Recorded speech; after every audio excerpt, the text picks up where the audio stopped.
Hello, my friend. Welcome to your sleep story. I'm here with you tonight, quietly, gently, at the end of a long day. And if your day felt heavy, or noisy, or too full, you don't have to carry it any longer. This is your time now. Tonight's story is calm and comforting. There are no sudden sounds, no frightening moments, no sharp turns. Only ordinary things: soft wind, ocean air, warm lamplight, and the steady presence of a lighthouse watching over the sea. Before we begin, let's do a short relaxation session together. I'm going to count down from 10 to 1. And as I do, allow yourself to let go more and more. Wherever you are, on a bed, on a couch, or resting on the floor, let your body settle into the support beneath you. Relaxation countdown. 10. Feel the surface supporting you. Really feel it, steady, dependable. And beneath that, the earth, always holding you, always steady. Let that steadiness help your body soften. 9. Bring your attention to your feet. Notice if there's any tension there. If you find it, you don't have to fight it. Just allow it to loosen, even a little. Then your lower legs, your knees, your thighs. 8. Let your belly relax. We often hold tension there without realizing it. So allow your breath to be easy, and your belly to be soft. And let your hands unclench. Let your fingers rest. 7. The day is done. Whatever has been, has been. Whatever will be, will be.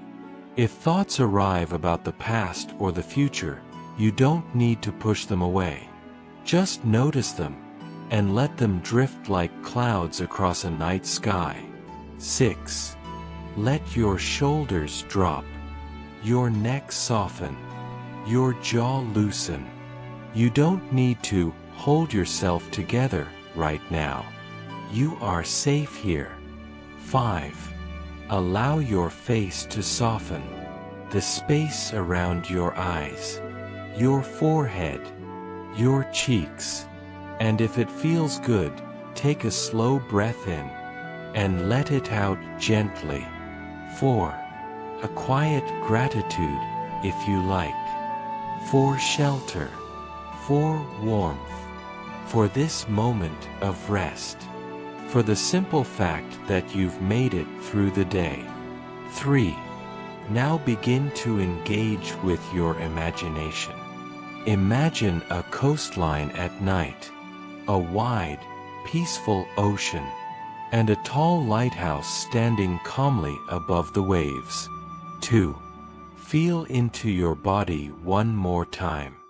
Make sure you're not holding on anywhere. If you find tension, simply allow it to loosen. 1. And now, let go. And I'll begin tonight's sleep story. The story begins a long time ago, far enough back that the world moved more slowly. There was a lighthouse on a quiet stretch of coast. It stood on a rocky point where the land met the sea. And it had stood there for so many years that the salt air seemed to belong to it, as if the wind and the tower were old companions. The lighthouse was tall and pale, and weathered in the most gentle way. Not broken, not tired, just softened by time. By day, it looked peaceful and still, like a simple, dependable landmark.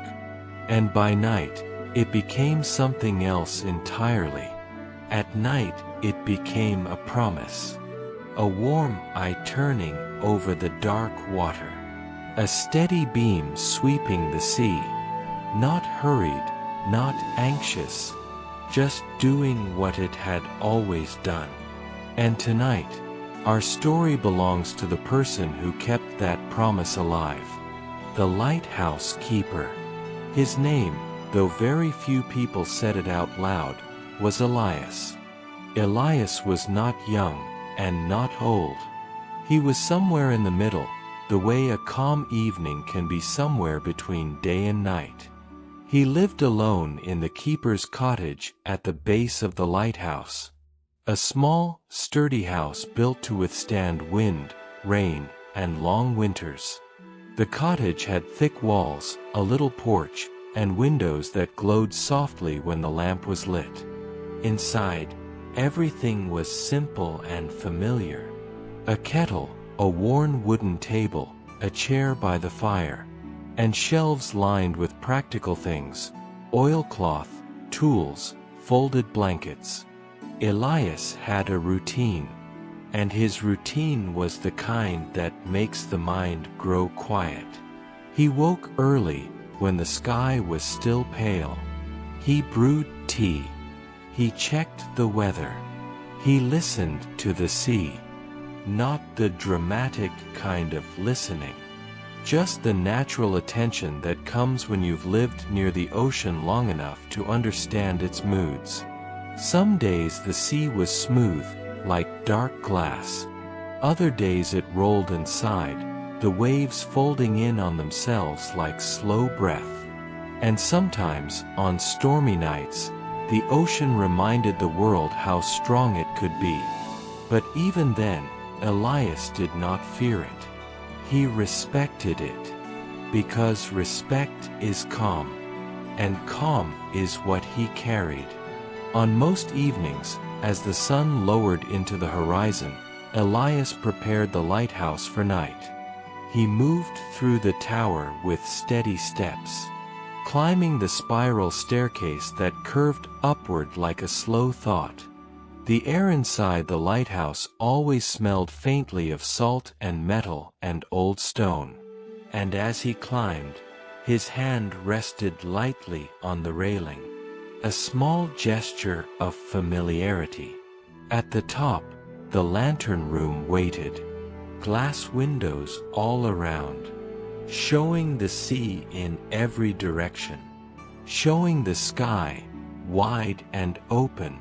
Showing, sometimes, a few distant boats like tiny moving lights on the horizon. And in the center of that room was the great lamp.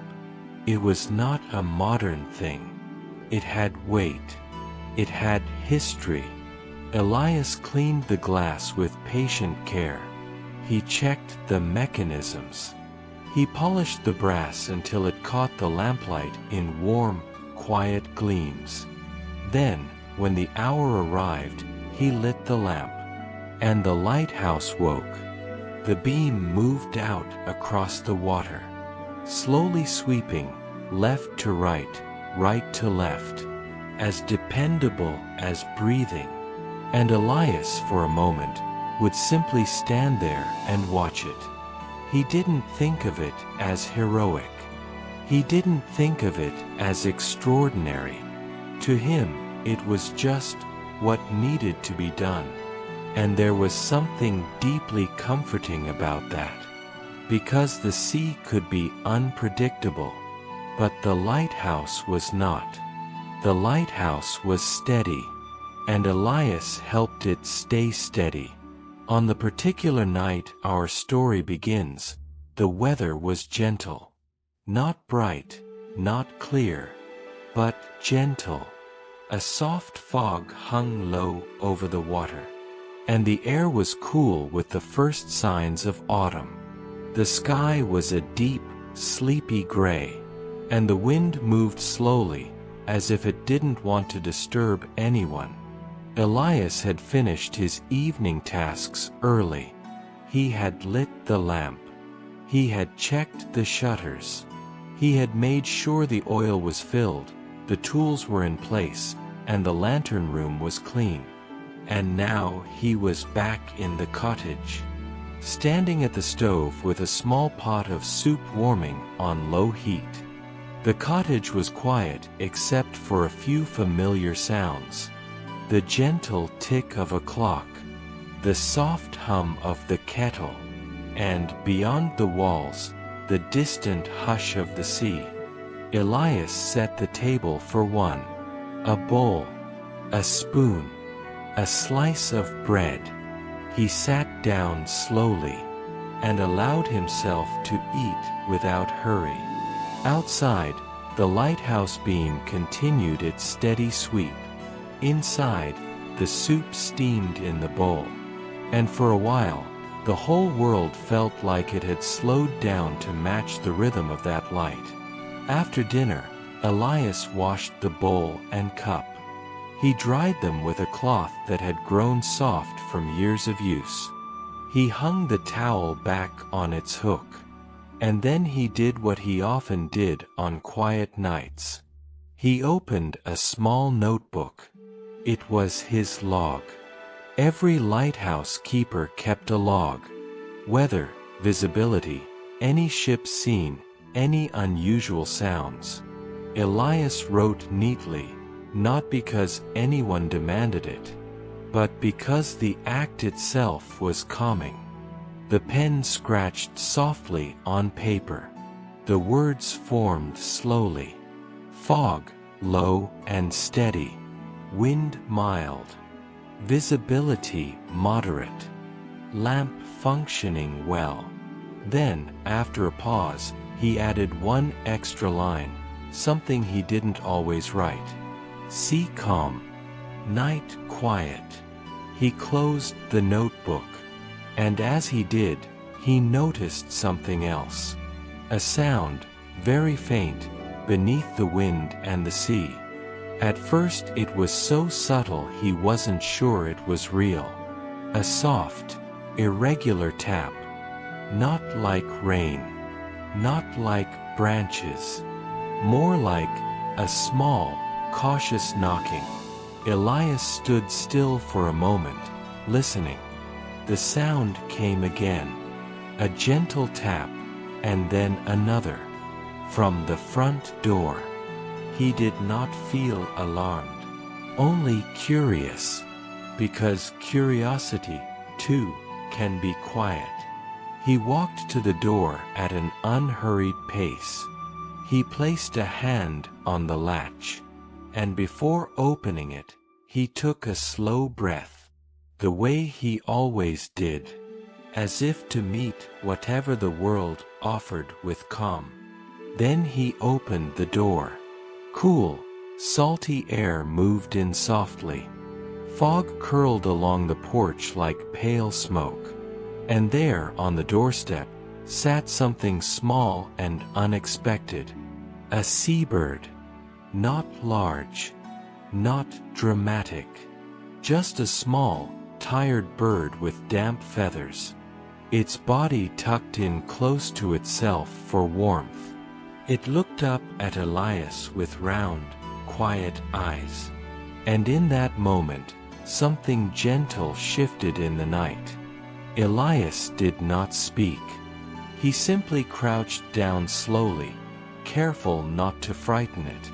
He could see the bird was exhausted, the kind of exhaustion that comes from fighting wind and fog and distance. Perhaps it had been blown off course. Perhaps it had been searching for land.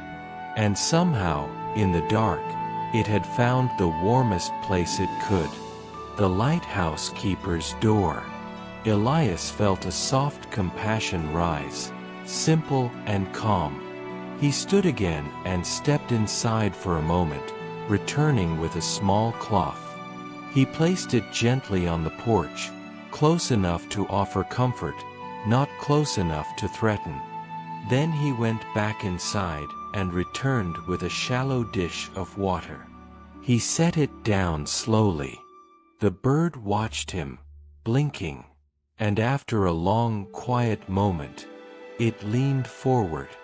It took a small sip. Elias stayed still, patient. The lighthouse beam swept over the fog outside, steady as ever, and the cottage behind him remained warm. The little seabird drank again, and as it did, Elias felt the night become even softer, as if the world had narrowed down to one small act of care, one small moment of quiet kindness. He watched until the bird seemed settled.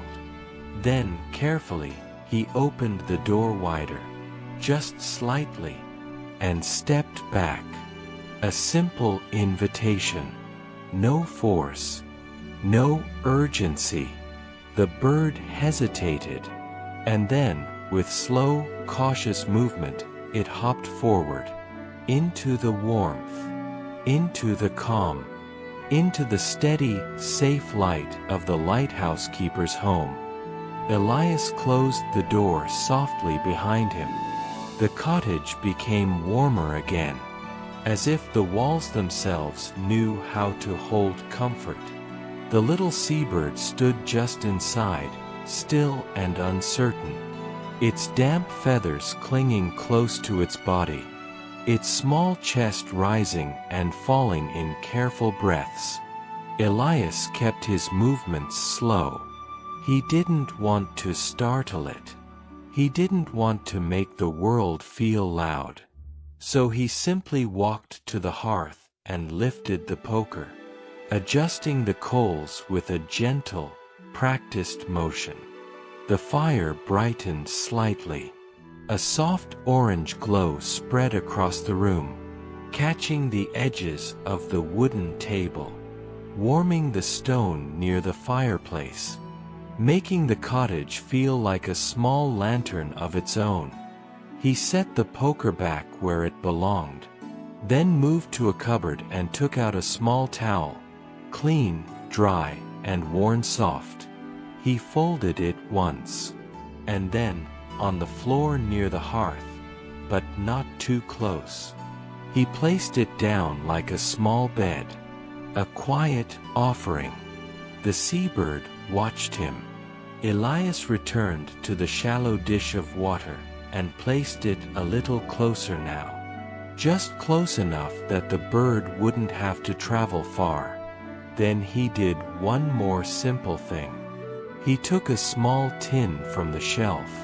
Inside were a few dry crumbs, a bit of oat cake, the kind of plain food that could be shared without fuss. He sprinkled a few pieces onto a saucer and set it near the towel, and then he stepped back. No pressure, no expectation, just space. The bird hesitated. Its head moved in small, careful angles, as if mapping the room by gentle increments. Then it made a tiny hop toward the saucer. It pecked once, paused, pecked again, and after a few quiet moments, it ate as if it finally believed it was safe. Elias sat down in his chair by the window. He did not stare. He did not hover. He simply sat, hands resting loosely on his knees, and listened to the world outside. The lighthouse beam continued its slow sweep through the fog. From his chair, Elias could see the pale moving light past the window now and then. A soft brightening, then fading, brightening, then fading, like a calm, repeating thought. And in that gentle rhythm, the cottage felt even quieter. After a while, the seabird stopped eating. It took a sip of water. Then, as if the warmth had finally reached the center of its small body, it shuffled onto the folded towel. It tucked its head slightly, not fully asleep, not yet, but resting. Elias watched with a soft kind of satisfaction, not pride, just a calm sense that he had done the right thing. And then, because routine mattered, because the night still had its work, he stood again. Tonight was a fog night. Fog demanded attention. Fog was not dangerous, exactly. but it could hide things. It could soften distances. It could make a boat feel alone on the water. And the lighthouse existed for nights like this. Elias put on his coat, thick, familiar, hanging by the door. He wrapped a scarf around his neck. He took a lantern from its hook, not strictly necessary, but comforting. And he stepped outside. The air met him like cool silk. Fog curled around the porch posts and the low stone wall, moving slowly as if it were alive. The sea sounded closer in fog, its hush becoming a little fuller, as if the ocean were speaking nearer to the shore. Elias walked across the short path to the base of the tower. The lighthouse rose above him, pale and steady. He placed a hand on the stone as he passed, a simple touch of familiarity, as if greeting an old friend. Inside, the tower was quiet and cool. His boots made soft echoes on the steps. He began the climb. Spiral stairs. One step, then another, and another. Slow and steady. At the top, the lantern room greeted him with its glass windows and its wide view, or what the fog allowed of it. The beam rotated, sweeping the whiteness. Elias checked the mechanism. Everything was functioning well. The flame was clean. The glass was clear. The gears moved with their dependable precision. He opened a small hatch and looked down toward the water. In fog, the sea was not something you saw easily. It was something you felt. A vast presence. A moving darkness beneath the pale air. And the beam kept turning. Elias listened. Fog nights were nights for listening. Sometimes a boat would sound its horn far out. A low, mournful note that traveled through mist like a slow vibration. Sometimes you heard gulls, quiet and distant. Sometimes you heard only the ocean, and the faint mechanical hush of the turning light. Tonight, at first, there was only the ocean. Elias stood still for a long moment, letting the rhythm of the beam calm his mind further. Then he heard it. Not loud, not urgent, but clear. A long, low horn, far out on the water. It sounded once, and then again, a little later. A ship, moving slowly, cautious, trying to find its way through fog. Elias turned his attention outward. He moved to the window facing the sound. He waited for the beam to pass. And when it did, he watched carefully. In that brief sweep of light, there was something. A faint shape. A darker shadow in the fog. A vessel, far away but real. The light moved on, as it always did. Then it returned again. And in the next pass, the shape was a touch clearer. The ship was out there.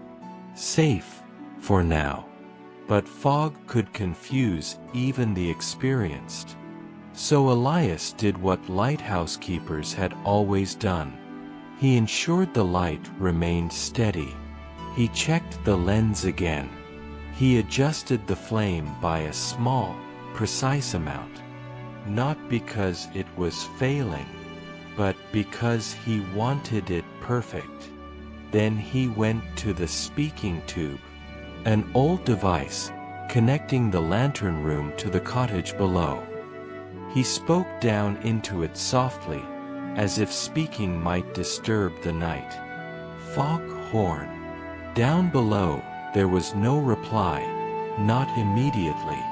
because there was no one else.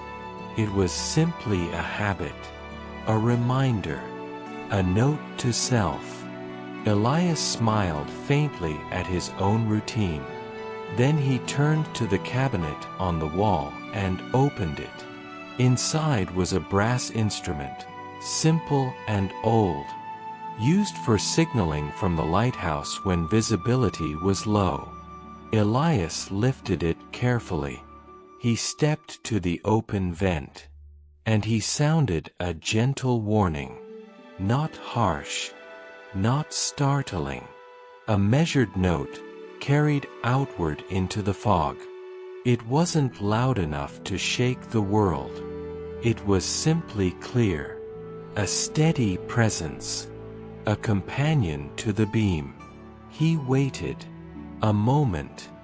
Then another. Far away, the ship's horn answered again. The fog held the sound and gave it back in softened echoes. Elias let out a slow breath. Everything was communicating.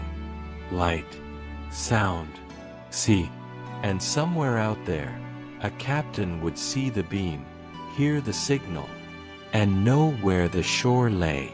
In the quiet between sounds, Elias felt something else. A thought, gentle and unexpected. The small seabird in his cottage. Safe, warm, resting. It made the night feel more connected, as if the lighthouse did not only guide ships, but gathered small lives into safety, one by one. Elias stayed in the lantern room for a while longer, watching the beam, listening for the horn. Once more the ship sounded. Once more Elias listened. And then, gradually, the horn moved farther away. Not louder, but softer, as if the vessel was finding its path beyond the fog. The night grew even calmer. Elias checked the time. All was well. He took one last look at the turning light. A steady circle of reassurance. Then he began his descent. Down the spiral stairs. Slowly, carefully, his boots echoing softly in the tower. When he returned to the cottage, he opened the door gently. Warmth met him. The fire still glowed low, and in the quiet corner near the hearth, the seabird was now sleeping. Its head was tucked. Its feathers looked a little less damp. Its small body rose and fell in peaceful rhythm. Elias moved quietly, as if he were part of the night's hush. He hung his coat. He set the lantern back on its hook. He added one small piece of wood to the fire, not to make it bright, only to keep the warmth steady. Then he sat at the table again and opened his logbook. The pen made its soft scratch. Fog steady. One ship heard. Signal given. Lamp strong. He paused, then added another line. Small visitor resting safe by the hearth. He closed the book, and for a moment, Elias simply listened. The ocean was there, steady and vast. The lighthouse beam passed the window, brightening the room in soft pulses. And the cottage held its calm. Elias's eyelids grew a little heavier. Not because he could sleep fully. A lighthouse keeper never slept too deeply on a fog night. But because he trusted the rhythm of his work. He trusted the light. He trusted his own steady presence. And in that trust, the world felt safe. He rose once more to check the bird. He did not touch it. He only looked. He saw it breathing gently. He saw the towel beneath it. He saw that everything was as it should be. Then he returned to his chair, and as he sat down, he allowed himself to rest in small pieces, in quiet moments, between watches. Outside, fog drifted like a slow dream. Inside, firelight flickered like soft gold, and the lighthouse, high above, kept turning its calm eye over the sea. Slowly, the night begins to loosen its grip on the world. Not all at once. Not with any sudden change. Just gradually, gently, as if the darkness is being folded away like a soft blanket. Outside, the fog still lingers, but it no longer feels as thick.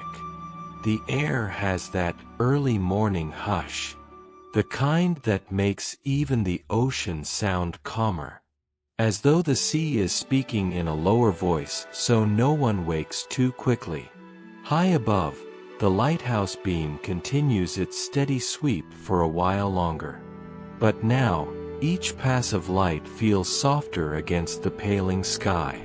Elias sits in his chair near the window, resting in small pieces. The way lighthouse keepers learn to rest. A few minutes at a time. A few slow breaths. A quiet gaze into the middle distance. The cottage is warm. The fire has burned down to gentle coals, still offering a steady heat. And near the hearth, on the folded towel, the seabird sleeps on. Its breathing is calm and even. Its dampness has begun to fade. Everything feels settled. Elias lets his eyelids close for a moment. Just a moment. And in that moment, the world holds itself together without effort. The tower turning, the ocean sighing, the fog drifting. Then, as dawn approaches, Elias stands. Because the morning routine matters. Because the lighthouse must change with the day. He moves quietly, stepping carefully on the wooden floorboards. The bird stirs once, just a tiny shift of feathers, but does not startle. It is the good kind of stirring. The kind that says, I'm safe enough to keep resting. Elias smiles faintly, the way a person does when something small goes right. He puts water on the stove. The kettle begins its gentle warming, not loud, not demanding, just present. He takes a mug from the shelf. The same mug he uses every morning. Familiar objects have a calming power. They tell your body, you've been here before. They tell your mind, you don't need to hurry. Outside, the fog shifts again. A faint pale stripe appears along the horizon. A suggestion of sunrise. Elias glances up at the tower, visible through the cottage window as a tall silhouette. He can feel the moment approaching when the light will no longer be needed. Lighthouses do not fight daylight. They simply step aside for it. When the sky grows bright enough, Elias takes his coat from the hook and slips it on. Not because it is freezing, but because coastal mornings have a cool bite. A clean, sharp edge. He opens the cottage door. The air meets him, fresh and salty, and the fog touches his face softly, like cool breath. He walks across the short path to the lighthouse. The stones under his boots are damp.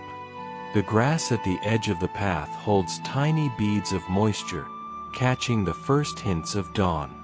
Elias places a hand against the lighthouse wall as he passes.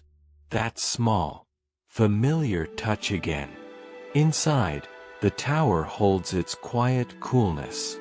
He begins the climb. One step, then another. The spiral staircase winds upward in patient circles, and Elias moves with the ease of someone who knows every turn. At the top, in the lantern room, the world looks different now.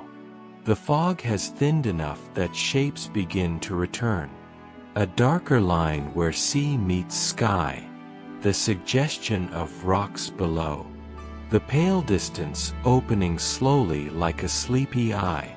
The lamp still burns. The beam still turns. But daylight is arriving, and Elias knows the exact feeling of this transition. The moment when the lighthouse hands the watch back to the sun. He checks the time. He checks the horizon. Then, with calm precision, he begins the shutdown routine. He adjusts the mechanism, reducing the lamp gently. He eases the flame down, not abruptly, as if he's guiding it into rest. The beam slows. The bright sweep becomes a softer pulse. Then, quietly, it stops. The lantern room becomes still. And for a moment, Elias simply stands there, letting the stillness settle into him. No urgent thoughts. No rush. Just the quiet satisfaction of a night completed. He cleans the glass again, even though it was already clean. He polishes a small section of brass until it catches the pale morning light. He checks the oil levels, the gears, the lens. These tasks are simple, repetitive, steady, and steadiness is soothing. When he finishes, Elias looks out once more. The fog continues to lift, gently unraveling. Far out, the sea is now visible, a wide surface with slow, rolling movement. A few seabirds glide in the distance, their shapes quiet against the morning sky. Somewhere out there, the ship from last night is long gone, guided past the hidden rocks and into safer water.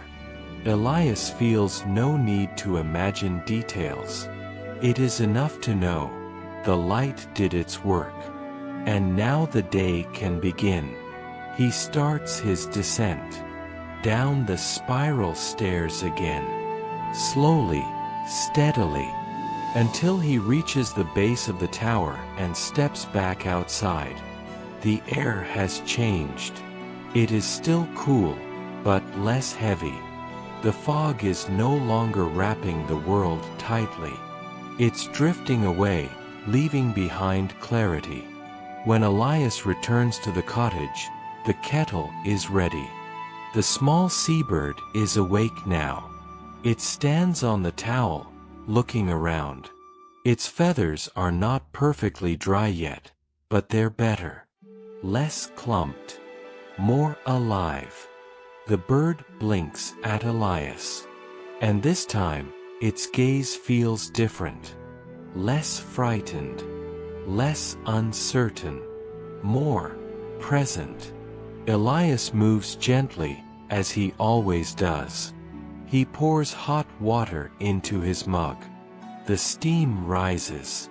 He takes a slow breath and lets the warmth reach his face. Then he looks down toward the bird. "Good morning," he says, quietly, as if speaking to the morning itself. The bird tilts its head, and Elias realizes something simple. He has been alone for a long time. Not lonely in a sharp, painful way. Just alone in the steady way of people who live with routine and responsibility. The lighthouse is company, in its own way. The sea is company, too. But there is something different about a small living creature sharing the room. A small heartbeat you can hear if you listen. Elias takes a small bowl and pours a bit of water into it again. He refreshes the crumbs on the saucer. And he places both down with the same calm care as before. The bird hops forward. It drinks. It pecks at the crumbs. And when it finishes, it does something that surprises Elias in the gentlest way. It takes a few steps closer to him. Not right up to his feet. Just closer than before. As if it is testing the idea that kindness might continue. Elias doesn't reach for it. He doesn't try to touch it. He simply sits down at the table, mug warming his hands, and lets the bird decide the distance. That, too, is a kind of respect. The morning passes quietly. Elias eats a small breakfast, simple bread, perhaps a bit of butter, maybe a spoonful of jam. He washes his plate. He dries it with the soft towel. He opens the window a little, just enough to let the sea air in. The breeze moves through the cottage like a slow sigh, and the bird, now more confident, hops onto a low stool near the window. It watches the world outside. Fog drifting away. Sea widening. Sky brightening. Sometimes it gives a soft, almost inaudible sound. Not a cry, not a call. Just a small expression of being awake. Elias watches without staring. He lets the moment be what it is. Calm. Later, Elias does his day tasks around the property. There is always something. He checks the fence line near the cliff path. He tightens a latch.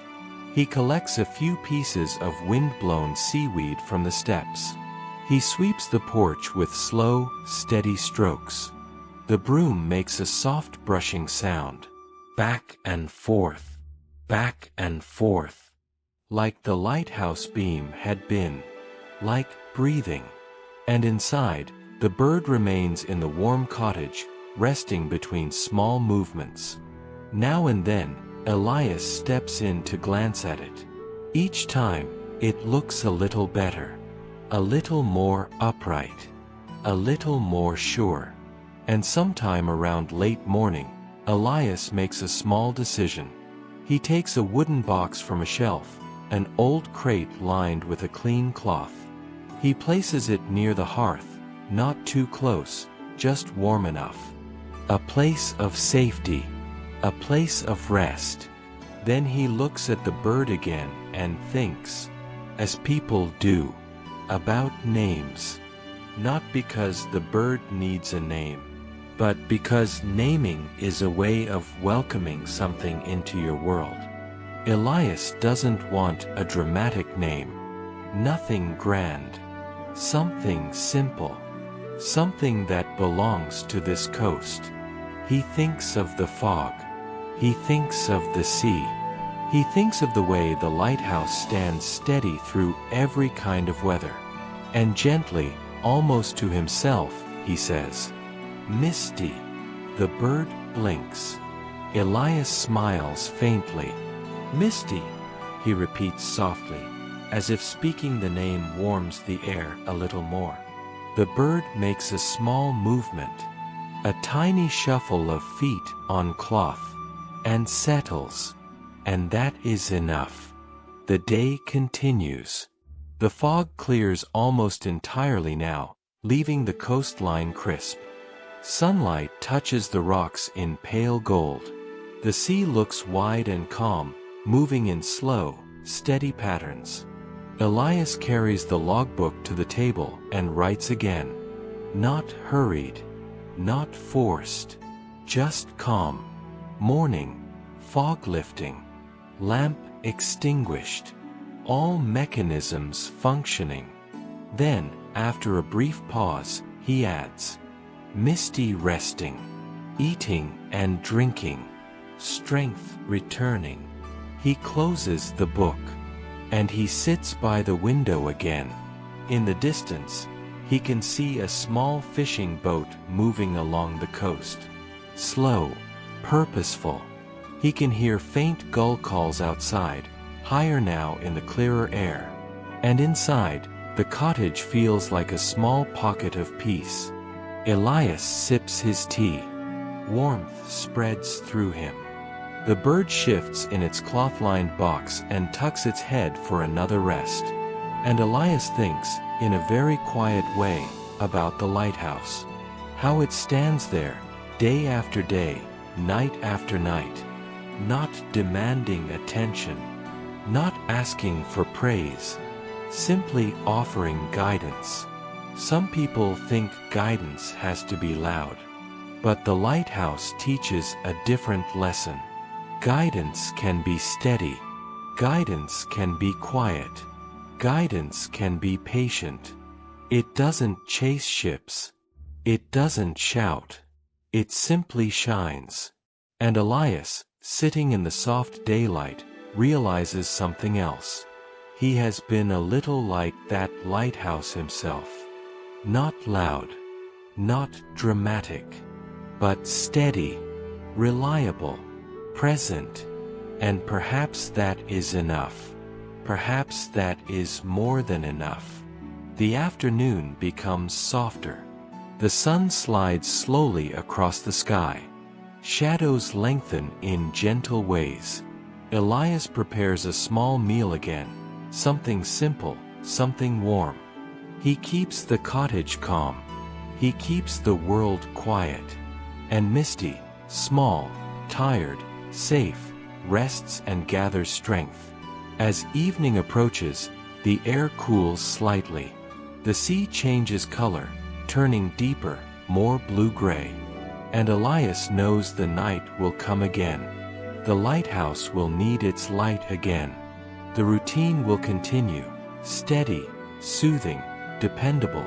And this time, when he looks down at the little bird resting by the hearth, he doesn't feel alone in the same way. He feels accompanied, not by noise, not by conversation, but by presence, by a small life sharing his quiet space. Outside, the first hint of dusk appears. Inside, the cottage holds its warmth, and the lighthouse, tall and patient, waits for the moment it will shine again. The afternoon eases toward evening the way a slow tide eases toward shore. Nothing abrupt. Just a gradual softening of light. A cooling of air. A deepening of color across the sea. Elias moves through the cottage in unhurried rhythms. He rinses his bowl. He hangs the towel. He tidies a few small things, not because the cottage must be perfect, but because simple tasks help the mind grow quiet. Outside, the sky begins to dim. The pale gold of late afternoon becomes a softer gray blue. The ocean darkens gently, as if it is pulling a blanket over its own shoulders. And in the quiet corner near the hearth, Misty stirs. The little seabird lifts its head. Its eyes are more alert now. Its feathers are still slightly ruffled, but they sit better against its body. It looks more like itself.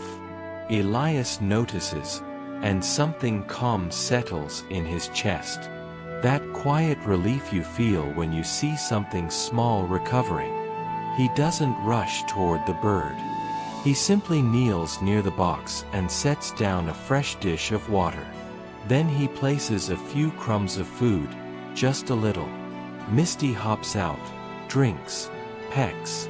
And then, after a few moments, it does something new. It turns its head toward the door, toward the outside, as if it remembers the world beyond the warm cottage, as if it feels the pull of air and sky. Elias watches the bird's posture, and he understands. There is a moment, quiet and important, when caring for something means letting it choose its next step. He stands, walks to the door, and opens it just a little. A narrow gap. Cool evening air slips in, fresh and salty. The sound of the sea feels closer again. A steady hush, rolling in and out like breath. Misty pauses. Then it takes a few small hops toward the doorway. It stops at the threshold and looks out. The coastline is calm. The fog is gone now, replaced by clear dusk. The rocks below are darker. The sea is wide and deep and slow, and the lighthouse tower stands above, pale against the dimming sky. Elias remains still. He lets the moment happen at its own pace. Misty steps onto the porch. Its feet make the tiniest sound on the wooden boards. It lifts its head and takes in the air. The bird's chest rises, falls. It blinks at the open world. Then, slowly, it flutters its wings.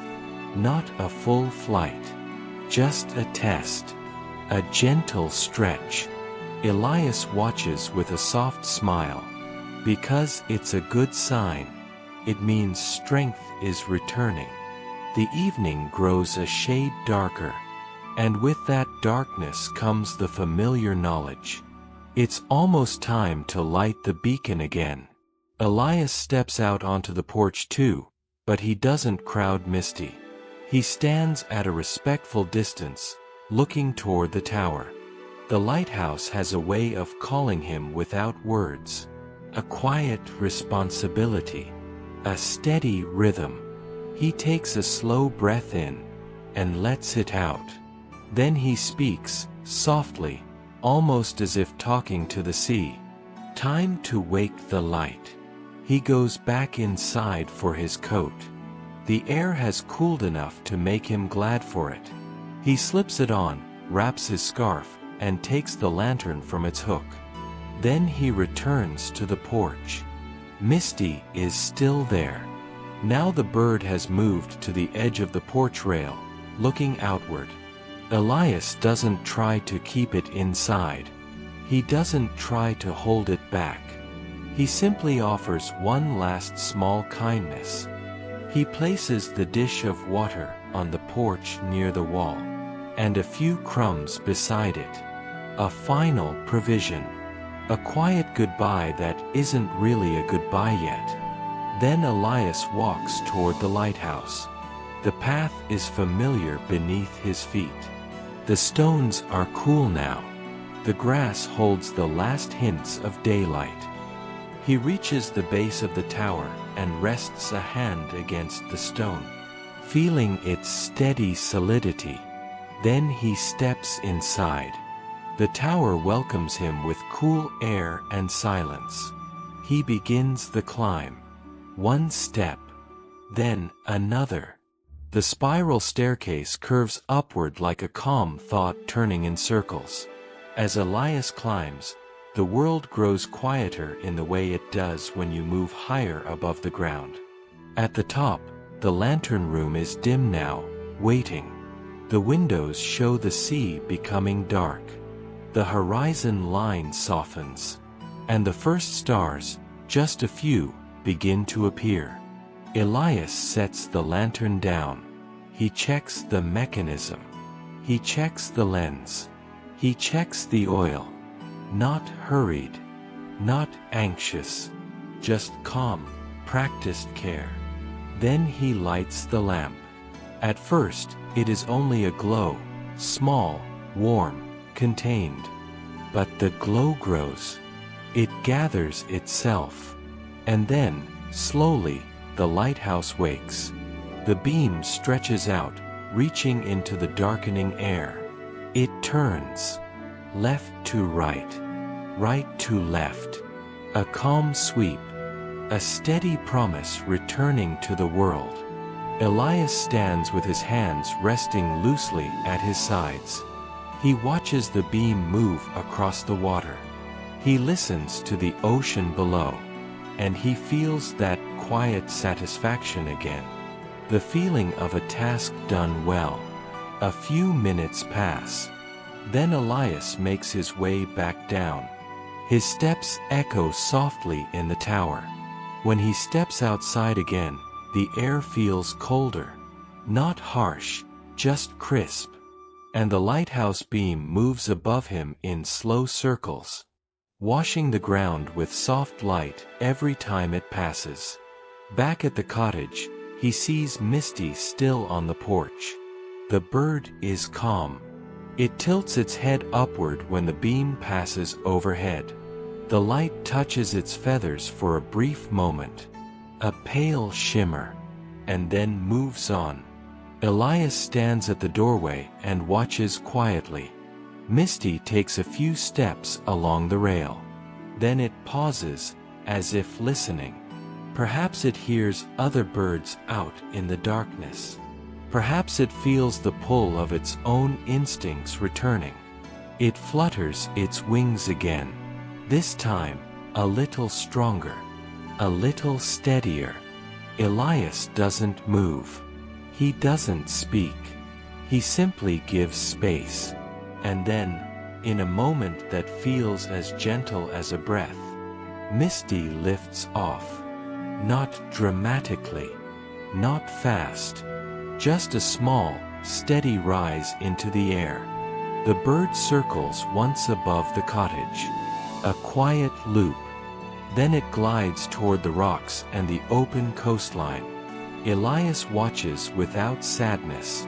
Because this is not a loss. It is a return. A small life returning to the world that belongs to it. Misty flies through the beam of the lighthouse for an instant. A brief crossing of light.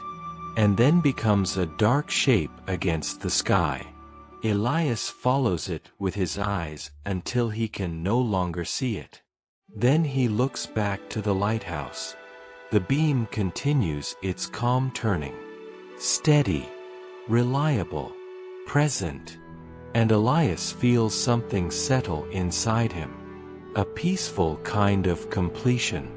He goes back into the cottage and closes the door. Warmth surrounds him again. The fire glows low, steady. The clock ticks softly. And though the bird is gone, the cottage does not feel empty. It feels gently changed. As if kindness leaves a warmth behind. Elias returns to the table and opens his logbook once more. He writes slowly. Evening clear. Lamp lit. Beam strong. He pauses, then adds. Misty released. Flew steady into dusk. He closes the book. Then he stands and walks to the window. Outside, the lighthouse beam passes again, painting the glass with a soft brightness. The sea moves in the darkness, patient and endless. And the night feels safe. Elias takes off his coat and hangs it neatly. He fills the kettle again for a cup of tea. He moves through his familiar routine. And his routine, like the beam above, is its own kind of light. Small, steady, calming. When his tea is ready, he sits in his chair near the window. He wraps his hands around the warm mug. He takes a slow sip. And as he sits there, he realizes something simple. The lighthouse does not keep the sea calm. It does not control the fog, or the wind, or the tides. It simply offers guidance. It offers steadiness. It offers a point of reference in darkness. And perhaps we can be like that too. Not by doing something grand, but by being present, by being kind, by offering a small warmth when someone needs it, and by letting go gently when it is time. Outside, the beam continues to sweep. Inside, the cottage stays warm. And Elias lets his body rest in the chair, safe in the rhythm of the night. Your breathing can slow now, in and out. The ocean hush becomes a distant lullaby. The turning light becomes a soft, repeating comfort. And the world, for a while, asks nothing from you. Only this: to rest, to soften, to drift, and to sleep. Night settles in fully now, not like a curtain dropping fast, but like a slow, careful closing of the world's eyes. The sky grows darker. The sea becomes a wide, quiet presence, felt more than seen. And above it all, the lighthouse continues its steady work, turning its warm beam across the water, as if it has all the time in the world. Elias sits in his chair near the window. The cottage is warm. The fire has eased into a low glow, a gentle pulse of orange and red, like a sleeping animal breathing quietly. The clock ticks, not loudly, just a soft reminder of time moving gently forward. And outside, the ocean hush rolls in and out, with that familiar, calming rhythm. Elias takes another small sip of tea. The warmth spreads down into his chest. Then he sets the mug down on the table beside him, and lets his hands rest in his lap. He doesn't chase sleep. He doesn't demand it. He simply allows rest to come in small pieces. Because that is how the lighthouse keeper sleeps. In quiet fragments. Between watches. Between the steady turning of the beam. He looks out through the window. Every so often, the lighthouse beam passes across the cottage, brightening the room for a moment, then fading again. Brightening, fading, like a slow, soothing heartbeat. Elias lets his eyes follow it once, then lets them soften. And in the softened gaze, everything feels calmer. Outside, the coastline is dark. The rocks below are only shapes. The path to the tower is a faint line, and the sea is a deep, endless movement. Patient and steady, Elias listens. Night listening is different from day listening. At night, sounds travel farther. They feel rounder, softer. The ocean's hush becomes more like a low blanket of sound. Sometimes a wave hits the rocks with a little more force, a muted crash, then retreating again into the larger hush. And above that, there is wind. Not strong tonight, just present. A light breeze moving along the grass, touching the edges of the cottage, passing over the tower. Elias closes his eyes for a few breaths. In and out, in and out. He feels his shoulders sink a little deeper into the chair. He feels his jaw loosen. He feels the muscles in his face soften. And when he opens his eyes again, he checks the clock. It is time for another watch. He stands slowly, not abruptly. He moves with the calm of someone who has done this thousands of times. He takes the lantern from its hook, more for comfort than necessity. He slips on his coat again, and he steps outside. The cold air meets him, clean and sharp. Stars scatter across the sky now, more than before, and the lighthouse beam moves through them. A slow sweep of pale brightness. Elias walks to the tower. His boots make quiet sounds on the path. The stones feel firm beneath him. The sea breathes below. He enters the lighthouse and begins the climb. Spiral stairs. One step, then another. The tower echoes softly with his movement, as if even stone is speaking quietly tonight. At the top, the lantern room is calm. The lamp burns steady. The mechanism turns with its familiar precision. Elias checks everything the way he always does. The flame, clean. The lens, clear. The gears, smooth. He listens. No ship horns tonight. No urgent sounds. Only the ocean and the wind. Only the gentle mechanical hush of the light turning. He writes a brief note in the small log kept in the lantern room, a quick confirmation that all is well. Then he stands still and watches the beam. Left to right, right to left. A slow circle of reassurance. Sometimes, the simplest thing is the most comforting. A steady light, a steady rhythm, a steady presence. After a few minutes, Elias begins his descent. Down the spiral stairs again. Back into the quiet world below. He steps out into the night. And for a moment he pauses. He looks toward the coastline where Misty flew earlier. He cannot see the bird, of course. But he imagines, gently, that somewhere in a sheltered place among rocks or cliffside grass, a small seabird is resting, warm enough, safe enough, and he feels a quiet contentment, not because he owns that moment, but because he was part of it. A small act of kindness, offered and released. Elias returns to the cottage. He closes the door behind him. Warmth surrounds him again. He hangs his coat. He sets the lantern back. He adds one small piece of wood to the fire, so it will keep its gentle glow through the night. Then he returns to his chair.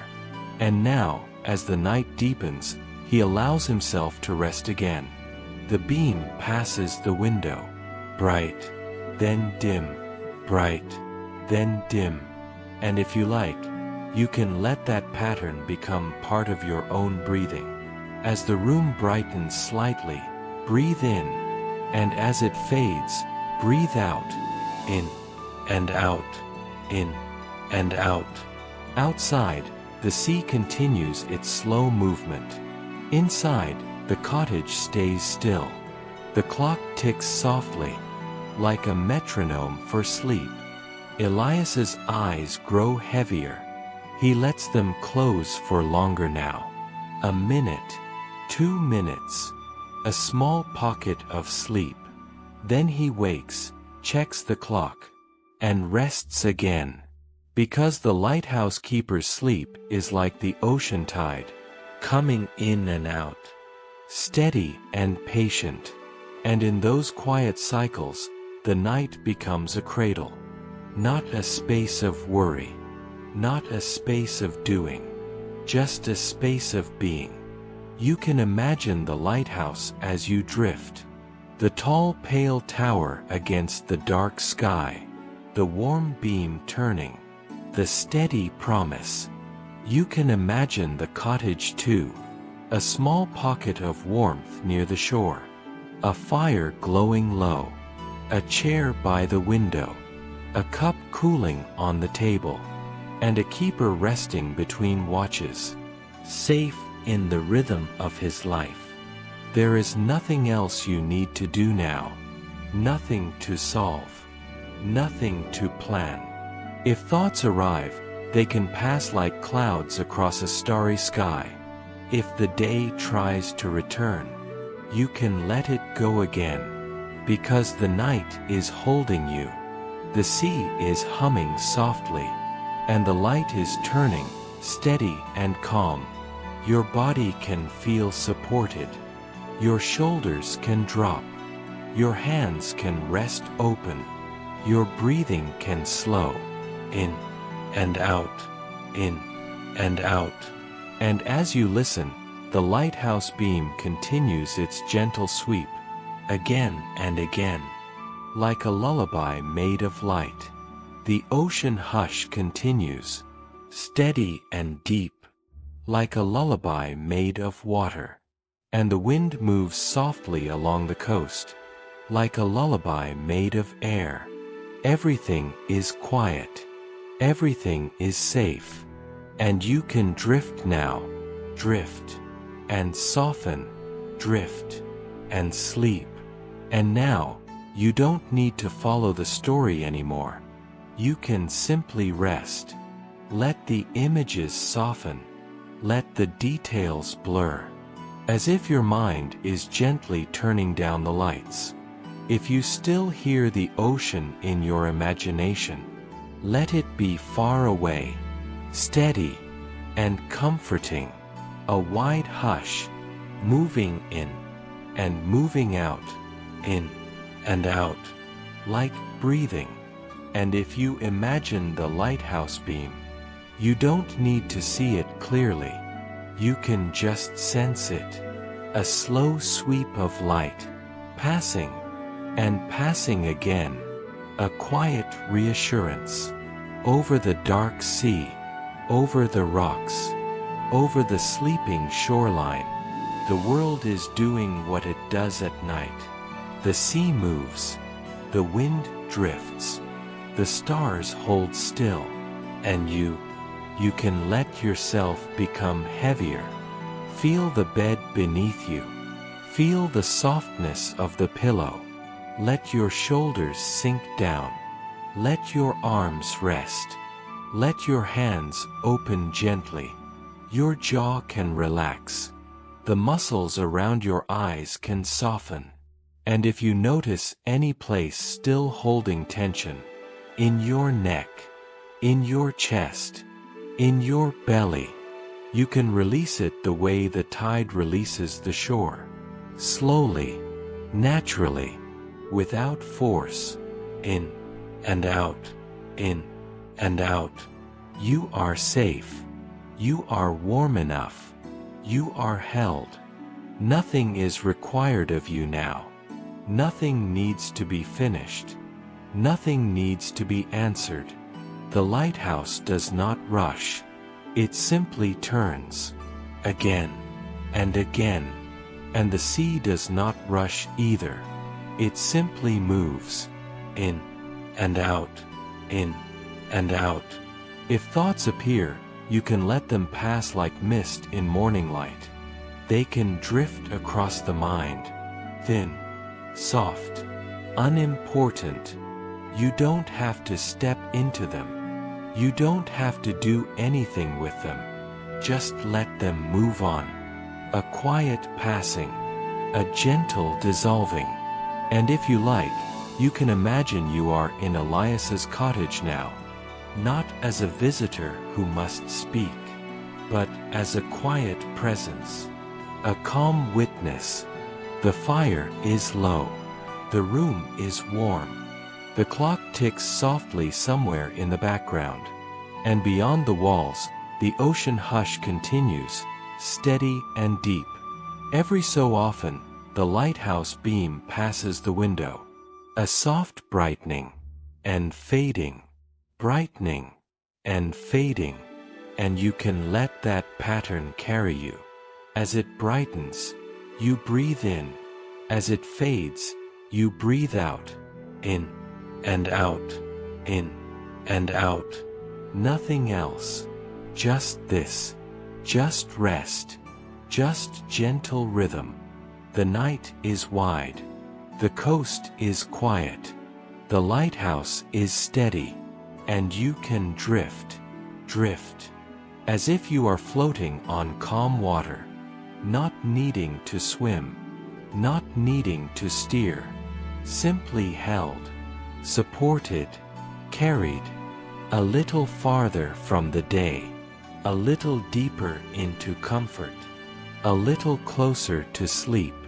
Your breathing slows, in and out, in and out. Your thoughts grow fewer, and the ones that remain become softer, like distant lights seen through fog, dim, unimportant, easy to ignore. Your body becomes heavier. The bed is holding you. The earth is holding you. And the night is holding you too. Somewhere, the lighthouse continues its slow sweep. A patient circle. A quiet promise. Again and again. And the ocean answers with its steady hush. In and out. In and out. And now, you don't need to listen closely anymore. You can let my words fade into the background. Like a radio turned very low in the next room. Like wind moving through distant grass. Like waves far below a cliff. Just sound. Soft sound. That you can release. And as the words become fewer, you can become quieter. As the words become softer, you can become softer too. Let your mind dim. Let your body sink. Let the night wrap around you. In and out. In and out. And if you notice the lighthouse beam one last time, brightening and fading, you can let that fading be your permission to drift all the way down. Down into rest. Down into sleep. Down into the quiet place where you don't have to do anything. Where you don't have to be anything. Where you can simply sleep, sleep, sleep.